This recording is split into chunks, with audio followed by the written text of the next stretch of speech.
Atta Halilintar beri pesan bangkit, ini perjalanan dan statistik PSG Pati di Liga 2 2021.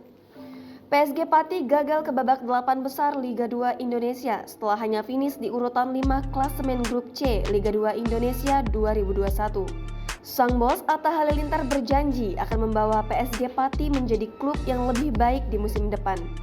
Dalam keterangan di akun Instagramnya, Atta mendapat banyak pelajaran berharga tampil perdana di dunia sepak bola Indonesia. Semua akan bersinar pada waktunya. Oleh sebab Atta meminta orang-orang tidak membandingkan perjalanan PSG Pati dengan pencapaian orang lain. PSG Pati adalah klub baru yang dimiliki Atta Halilintar. Dalam waktu yang mepet, persiapan dilakukan terburu-buru. Atta bersama Putra Siregar juga masih belajar dalam membentuk manajemen klub sepak bola hingga mencari pemain. Atta mengakui 3 bulan mengarungi Liga 2 Indonesia menempatkannya dalam ujian luar biasa. Klub ini mendadak jadi perhatian dunia sepak bola Indonesia. Banyak orang yang menaruh ekspektasi besar. Buktinya jumlah followers Instagram AHA PS Pati FC tembus 1 juta.